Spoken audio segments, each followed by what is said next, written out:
پھر سمجھ لینا. وہ قطر سے بولتا ہے خبردار آنکھ دکھایا تو سمجھ لینا. ایران سے کہتا ہے بمباری کر کے تباہ کر دوں گا, خبردار اپنی اوقات میں رہنا. یہ ذلیل مٹھی سی قوم یہودی کی 70-80 لاکھ پوری دنیا میں یہودی ہے, اور یہ مسلمان 200 کروڑ پوری دنیا میں ہے, یا 200 کروڑ. ایک اینٹ اگر ہر مسلمان اسرائیل کی طرف پھینک دے, اسرائیل نام کا کوئی ملک نہیں بچے گا. وہ تو اینٹوں کا پہاڑ بن جائے گا, لیکن وہ دندناتا ہوا ہاتھی. وہ کبھی رجب طیب اردگان کو ڈراتا ہے, کبھی محمد بن سلمان کو ڈراتا ہے, کبھی وہ کویت کے سبا فیملی کو ڈراتا ہے, کبھی وہ مصر کو ڈراتا ہے کہ جو جمال عبد الناصر کا حال ہوا وہی حال تمہارا کر دیں گے, تمہارے شہر کو اجاڑ دیں گے. وہی حسن نصر اللہ کو ڈراتا ہے, یعنی وہ اکیلے سب کو ڈرا رہا ہے. آخر یہ کیا بات ہے؟ بات وہی ہے جو پیغمبر اعظم نے کہی تھی 1400 سال پہلے. حضور نے کہا تھا, ابو داؤد شریف کی روایت ہے, حضرت ثوبان اس کے راوی ہے. جناب ثوبان روایت کرتے ہیں کہ آقا علیہ السلام نے کہا تھا اخیر زمانے میں ایک وقت ایسا آئے گا کہ دنیا کی ساری قومیں ایک دوسرے کو آواز دیں گی کہ آؤ مسلمانوں کو کھا جاؤ, مسلمانوں کو نگل جاؤ. چنانچہ یہودی عیسائی کو آواز دے گا, اسرائیل بولے گا امریکہ آؤ مسلمانوں کو کھا جاؤ, امریکہ بولے گا فرانس آؤ مسلمانوں کو کھا جاؤ, فرانس بولے گا جرمنی آؤ اسے کھا جاؤ, جرمنی بولے گا انڈیا آؤ اسے کھا جاؤ. ساری قومیں ایک دوسرے کو آواز دیں گی آؤ مسلمانوں کو کھا جاؤ, آؤ مسلمانوں کو کھا جاؤ. تو حضور سے صحابہ نے پوچھا سرکار یہ دسترخوان بچھانے پر سارے لوگ کھانے پہ ٹوٹ پڑتے ہیں, اسی طرح مسلمانوں کے خلاف ساری قومیں ٹوٹ پڑیں گی, اسے کھا جاؤ. کیا ہم لوگ کم رہیں گے اس زمانے میں؟ من قلتن, کیا مائنورٹی کی وجہ سے ایسا ہوگا؟ ہم لوگ کم رہیں گے اس لیے کافر مجھ کو نگلنا چاہیں گے؟ حضور کہتے ہیں لا لا نہیں, اس وقت تیری تعداد بہت زیادہ ہوگی, تمہاری تعداد بہت زیادہ ہوگی, یعنی تم 100 کروڑ رہو گے, تم 200 کروڑ رہو گے, تمہاری تعداد بہت زیادہ رہے گی, مگر تیری حیثیت سیلاب کے دنوں میں پانی کی سطح پہ بہنے والی گھاس اور بہنے والے تنکوں کی طرف بے وزن ہو جائے گی. تم بے وزن ہو جاؤ گے, جیسے پانی پر کوئی گھاس بہ رہی ہو, وہ بے وزن ہے, ہلکی سی گھاس, ہلکا سا تنکا, اسی طرح تم بے وزن ہو جاؤ گے. کافروں کے دل میں جو تیری دھمک, تیرا رعب ہے, وہ رعب اللہ مٹا دے گا, پھر سارے کافر تجھ کو نوچ کے کھانا چاہیں گے. تو سرکار فرماتے ہیں کہ جب صحابہ نے پوچھا کہ حضور ایسا کیوں ہوگا, ہماری کون سی بدعملی کی وجہ سے دن دیکھنے کو ملے گا کہ کافروں کے سینے سے رعب ختم ہو جائے گا؟ رعب بہت بڑی چیز ہے. سرکار دو جہاں جب مکہ فتح کرنے چلے, 12,000 کا لشکر جرار آپ کے پاس موجود تھا. وہ اچانک مکے میں داخل نہیں ہوئے. مکہ داخل ہونے سے پہلے بہت بڑا میدان جو ریگستان تھا, اس ریگستان پہ 12,000 فوج کو الگ الگ خیمہ گاڑنے کے لیے کہا گیا کہ سارے لوگ الگ الگ خیمہ گاڑو اور سب اپنے اپنے خیمے میں آگ سلگاؤ, یعنی کھانا بناؤ, اور اپنے اپنے کمرے میں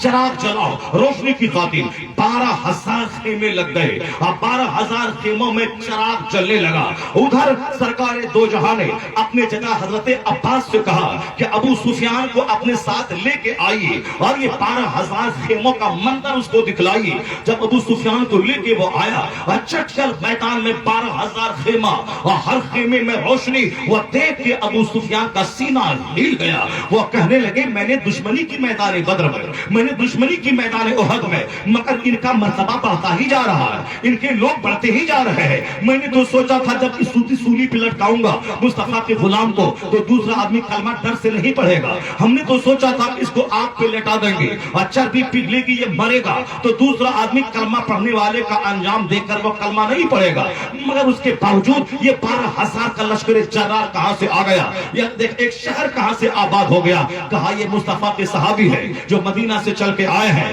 یہ ان کا گھر ہے, یہ ان کا چراغ ہے. ابو سفیان کے دل میں ایک رعب سا چھا گیا. کہا کہ اب ان سے مقابلہ کرنا مشکل ہے, ان کا ہر آنے والا دن پچھلے دن سے بہتر ہو رہا ہے, ان کے ماننے والوں کی تعداد میں اضافہ ہوتا چلا جا رہا ہے. ابو سفیان مرعوب ہو گیا. مکہ کے جن کافروں نے رات میں اٹھ کر اس چٹکل میدان کی طرف 12,000 خیموں کو دیکھا, حضور نے ایسا اس لیے کیا تھا تاکہ یہاں کے مشرکوں پہ اسلام کا رعب چھا جائے, ان میں دہشت پیدا ہو جائے, مسلمانوں کی ایک دھمک پیدا ہو جائے. تو رعب پیدا ہوتا ہے سجدوں سے, رعب پیدا ہوتا ہے تلاوت سے, رعب پیدا ہوتا ہے اسی طرح خیموں میں رہ کر اپنے گھروں میں روشنی روشنی سلگانے سے تو رعب پیدا کرنے کے لیے مصطفیٰ نے ایسا خیمہ گاڑنے کو کہا تھا۔ اس کا مطلب ہے کہ کافروں کے دل میں جب میرا رعب رہتا ہے وہ سمجھتا ہے 5000 نہیں 5 لاکھ لوگ ہیں، وہ سمجھتا ہے ان کی مدد کے لیے آسمان سے فرشتہ نازل ہوتا ہے، اور کبھی کبھی اللہ دکھاتا ہے کہ یہاں سامنے تو 10,000 لوگ ہیں اور زمین سے لے کے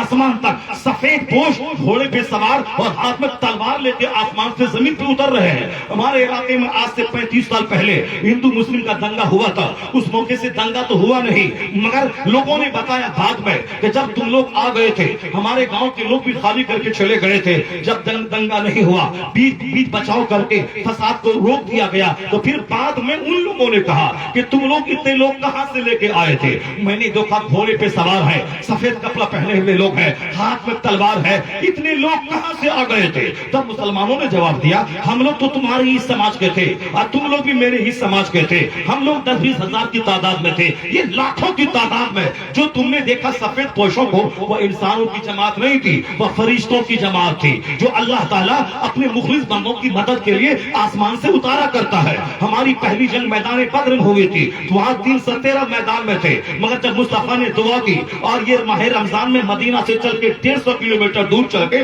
میدان بدر میں آ گئے، اللہ فرماتا ہے کہ تم ایک قدم چل میری رحمت 10 قدم تیری طرف بڑھے گی، تو میری طرف چل کے آ میری رحمتیں دوڑ کے تیرا استقبال کریں گی، پہلے تو چل تو صحیح، نکل تو صحیح، ایک قدم چل 10 قدم رحمتیں تیری طرف استقبال کریں گی، تو ہاتھ پاؤں توڑ کے گھر میں بیٹھا رہے گا، تو کاہل بنے گا، تو کوڑھی بن کے رہے گا، اپنے سینے کو مردہ بنا لے گا، جہاد کا جذبہ ختم کر لے گا، کافروں سے ڈرے گا، یہ ہمیں مار دے گا کاٹ دے گا، ہم نہیں میدان میں نکلیں گے، تو تمہارے گھر میں گھس کے کافر مارے گا، تو نہیں بچ پائے گا، تیرا رعب کافروں کے دل سے مٹ جائے گا، پوری دنیا میں قیامت تک مشرکین کے دلوں میں جو دھمک رہے گی وہ ہمارے جذبے جہاد کی وجہ سے رہے گی۔ اسی لیے حضور نے کہا ایک گروہ قیامت تک وہ جہاد کرتا رہے گا اور کسی دشمن کی دشمنی اس کو سیر نہیں کر پائے گی، یہاں تک کہ یہ گروہ دجال سے جنگ کرے گا اور دجال کو مقام لطف پہ اسرائیل میں مارے گا، اور پھر دجال جب مرے گا پھر اس کے بعد امام مہدی ظاہر ہوں گے، جناب عیسیٰ علیہ السلام آئیں گے، اس کے بعد پوری دنیا میں جناب عیسیٰ علیہ السلام اس دجال سے جہاد کریں گے اور یہ گروہ ان کے ساتھ میں جا کے مل جائے گا اور یہ یہودی دجال کے ساتھ ملے گا تو اور ایک ایک یہودی کو کاٹا جائے گا، یہاں تک کہ یہودی بھاگے گا، مسلمانوں سے مغلوب ہو جائے گا، یہودی کسی درخت کی آڑ میں چھپے گا تاکہ میں بچ جاؤں، فیکون الشجر حدیث میں آیا ہے وہ درخت کہے گا اے مسلم اے عبداللہ یہودی ورائی، یہودی میرے پیچھے ہے، آ جاؤ یہاں یہودی چھپا ہے، مسلم مجاہد جائے گا اس کو قتل کرے گا یا پھر وہ کلمہ پڑھ کے وہ مصطفیٰ کا غلام بن جائے گا، یہاں تک کہ 1 کروڑ سے بھی کم یہودی دنیا میں ہے، مسلمان 200 کروڑ ہے، یہ دن تو بعد میں دیکھنے کو ملے گا جب پتھر بولے گا یہاں یہودی چھپا ہے، درخت بولے گا یہودی چھپا ہے اور ایک یہودی دنیا میں زندہ نہیں رہے گا، مگر اس سے پہلے مسلمانوں کو بدعملی کی سزا ملے گی، ان کی بدعملی کی سزا ملے گی، ان کے بال بچے انگریزوں کی طرح رہیں گے، اسی لیے کافر کے دل میں جو رعب رہے گا وہ رعب ختم ہو جائے گا۔ جیسے مولانا ہے، مولانا کے پاس 50 کھرب کی بلڈنگ نہیں ہے مگر مولانا جو حق بولتا ہے اسی حق بولنے کی ایک دھمک ہوتی ہے، ایک بڑا ارب پتی بھی اس کے سامنے، یہ دھمک کس کی ہے؟ یہ دھمک تقوی